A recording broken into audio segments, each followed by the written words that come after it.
Okay, good afternoon, everyone. Thanks for joining us for this talk. My name's Scott Ketchison. I'm going to be the facilitator for this talk. And first up, we're going to hear from Rachel Brooker. Um, Rachel is an undergrad student in psychology, and she's going to be presenting on gaming communities in Lethbridge, understanding barriers to participation and pathways to inclusion. Thank you. Thank you. All right. So I am really excited to be here today. I get to share my research on a topic that I am really passionate about. I love gaming. And so I research gaming communities, how these communities tend to reflect societal structures. Before I get started, though, I did want to acknowledge that we are on Treaty 6 territory, the traditional home of many Indigenous peoples, and I would like to thank them for their offers of peace and friendship. So today, we're going to talk a little bit about gaming. So Riot's League of Legends esports tournaments, many of you are familiar with them. It's okay if not. They're some of the most popular gaming tournaments in the world. 2024, League of Legends peaked at 6.8 million viewers. In comparison, from 2008 to 2025, the Stanley Cup viewership never broke 6 million. Now, obviously, gaming is a phenomenon that's not going away. But it only continues to grow in popularity. Whether you have a console like a Nintendo Switch or a PlayStation 5, a personal gaming computer, or you're interested in physical games like cards, dominoes, board games, most people enjoy gaming. And honestly, reality is that play is everywhere. Structured play is a big part of many cultures. So then, why are women conspicuously absent from competitive gaming circles? So, these are 14 of the 16 competitive team rosters for Riot's America's eSport tournament. These represent all of North and South America. I was unable to find suitable images for the remaining two teams. I know that it may be difficult to see, it's kind of small, so I apologize for that. However, you may notice that these teams seem to include a variety of different ethnicities, ages. However, they do not include other genders. In fact, there isn't a single female player on any of these rosters. I confirmed the rosters of the remaining two teams. They also do not have any women as players. 16 teams, 5 players each, 80 total competitive players, not a single woman. And this is not just the reality of competitive team games.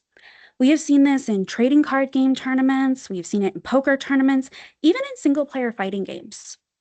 Of the 12 commentators for EVO, Evolution Championship Series 2024, it's one of the largest fighting game championships in the world, only one of those commentators was female. Of the top 48 players, none were female.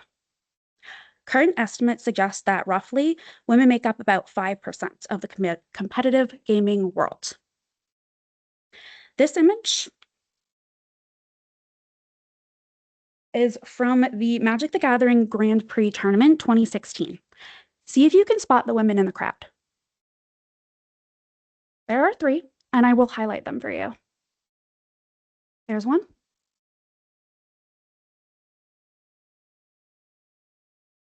Another one.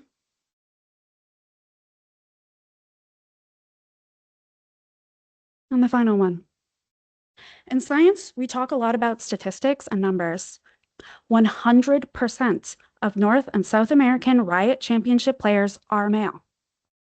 100% of the top fighting game players are male. Whenever I see 100%, I think these numbers are telling a powerful story. My research uncovered an equally striking pattern. 100% of individuals who play just one type of gaming stay in that one game. 100% of them stayed in that one game because they felt that discrimination had prevented them from trying other games. It seems a little bit paradoxical at first. How can people who stay in one place experience the most prevention? So I am going to explain that pattern in just a moment. So these numbers, these images, these have been my reality as a female gamer all of my life. Since first playing Frogger when I was 4 years old in '98 on my parents' personal gaming computer. These barriers do not just affect childhood hobbies, they have real career consequences. 7 years ago, I worked at a tech company where the director regularly played Magic the Gathering with colleagues. When the company downsized, I was let go, but the director's gaming friends kept their jobs. Just like golf builds business connections in traditional industries, gaming often builds networks in tech. When young girls are excluded from gaming communities, they're being excluded from future professional opportunities. Despite hard work and progress, we can still see a glaring lack of gender diversity in many gaming environments.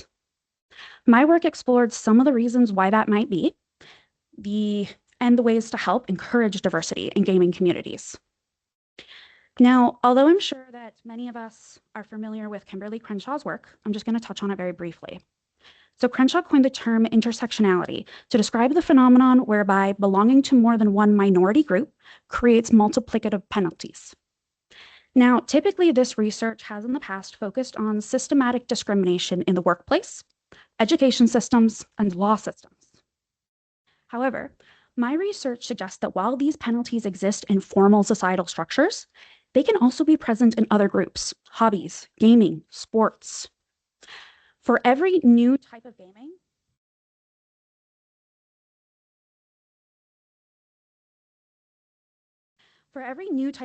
that individuals diversify into, they experienced a 14-point increase in discrimination risk.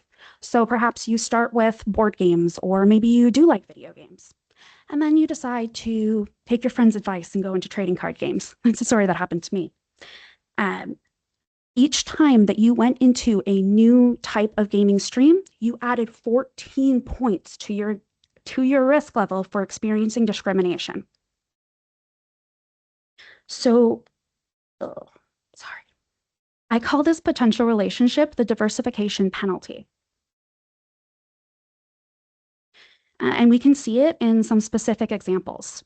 So when participants diversified from PC to console games, we can see the expected 14-point increase in risk. However, when these individuals then diversified into TTRPGs, tabletop role-playing games, things like Dungeons and Dragons, participants instead experienced a 23-point increase. This increase in risk demonstrates that some community boundaries create steeper penalties than others. Now, video gamers who also participated in these TTRPGs were roughly 2.5 times more likely to experience discrimination compared to those who just stayed in one single community. This phenomenon may have been present in other studies. However, it could have been dismissed or missed if researchers focused primarily on only one community rather than recognizing the complicated interplay of people joining multiple streams.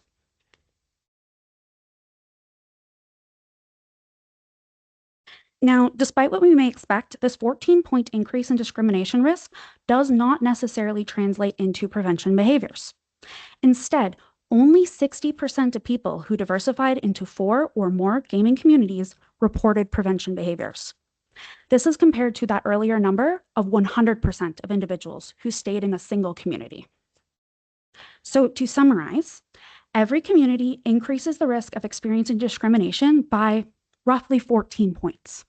However, the individuals who do tough it out, branch out into several communities, are less likely to say discrimination stopped them from trying a new game. Now, this may be due to an increase in resiliency from experiencing more discrimination. Honestly, I can't answer that question yet, and it does need more research to provide a definitive answer. So then, we turn our attention to the potential causes of discrimination to hopefully understand and control these factors. So the number one most endorsed reason by participants for why they have been discriminated against was gender. 80% of non-male participants stated discrimination was due to gender.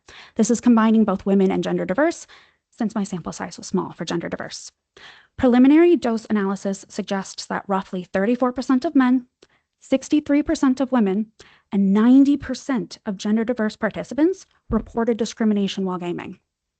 Now, I do caution, yes, these numbers are preliminary. As a small sample size, only 10 gender diverse individuals. There were 35 female participants and 83 males. Now, although these numbers are concerning, What is more concerning is that for the non-male participants who experienced discrimination, 40% of them reported that discrimination had prevented them from trying a new game. This is compared to only about 10% of males who experienced discrimination. One potential explanation that I explored was, are non-male participants just more sensitive to negative behavior? But I disagree with this conclusion. Non-male participants were more likely to use specific terms like sexist or racist. That suggests that direct experience with targeted harassment. Male participants, on the other hand, were more likely to use general terms like toxic, indicating that they still saw the negative behavior. Based on this information, we might expect that gender directly predicts if an individual will report prevention behaviors. But interestingly, this is not the case. Gender's effect on prevention works primarily through discrimination experiences rather than directly. So using contemporary mediation analysis, we have an interesting mediation pathway. As gender predicts discrimination, which in turn predicts prevention. Additionally, these findings cannot be explained by innate preferences that suggest males and females are just not interested in the same games. There were no significant relationships between gender, specific gaming communities, nor categories of types of games like skill, luck, or both. However, if you take anything away from this presentation, I hope it is this. Like Drenton, Miller Idris, and many other researchers on this topic have said, gaming communities often reflect greater societal structures. With this in mind, we may see similar patterns in other male-dominated communities, whether that is hobbies like gaming, music, or even other important structures such as academia, areas where multidisciplinary approaches may be punished. So I propose that individuals experience penalties for branching out of a single community and also for staying within a single community. In other words, both pathways have penalties. The phenomenon I refer to as the diversification penalty. I also hope you take away that these findings were not all about the negatives. The encouraging part is that the participants of my project reported prevention behaviors overwhelmingly endorsed beginner nights as a solution. In fact, they were 5 times more likely to endorse beginner nights. They want social connections, not product incentives. This overwhelming support for beginner nights over product incentives indicates that interventions do not need to be expensive. Based on my findings, I stress the importance of researching prevention behaviors in other groups where people may feel pressured to stay in just one community.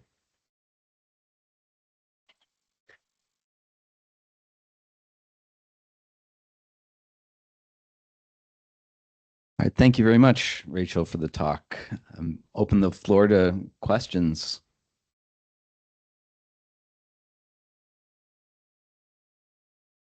I'm wondering if you asked about or researched any specific communities that maybe, I know there's like queer game nights or women's only game nights or anything like that. If you found any data on those communities specifically, and I mean they're not a solution, obviously, but they're a band-aid of sorts. Yeah, absolutely. So my research was for basically all of Lethbridge. I reached out to there's 3 primary game stores in the area. So I reached out to all 3, provided a digital link to my survey. So I did get quite a wide variety of respondents. And that was pretty much the most universal across all of the other factors. People who said, discrimination stopped me from trying this other game, said I'd really like an easy way into this other game. Thank you for the question. Thank you. Other questions here? Any questions online? Okay, I've got a quick one. We still have a couple minutes here, and yeah, thanks again for the talk, Rachel. Really interesting, alarming as well. Now I know you ended on the positive note with beginner nights, hoping to get at some of these things. Like, do you think that's going to be enough to move the needle in the right direction to remove some of these sort of systemic issues that exist? I think that it's an important start. Like I found with these participants, when they had the opportunity to join multiple communities, their likelihood of experiencing more discrimination, more negative experiences went up, but it was less likely to stop them from trying another new community. So giving them easy entry pathways, opportunities to see, maybe it's that they're anxious that these negative factors or negative experiences are going to be worse than they think that they are. And that ends up not being the case. So I do think it's going to go a long way. There's obviously a lot more that we can do, but that was the number one thing. I asked about, um, do they think that women are too sexualized? Do they think that the products are too expensive? I asked for a variety of factors, and that was the one that really, really stood out. Okay, good. Yeah, well, hopefully it doesn't take too long for these results to be seen in some of the higher levels that you showed the 100% male rosters. So hopefully we see that change moving forward. So I sure hope so. yeah. Yeah, so thank you again very much, Rachel, for the great talk.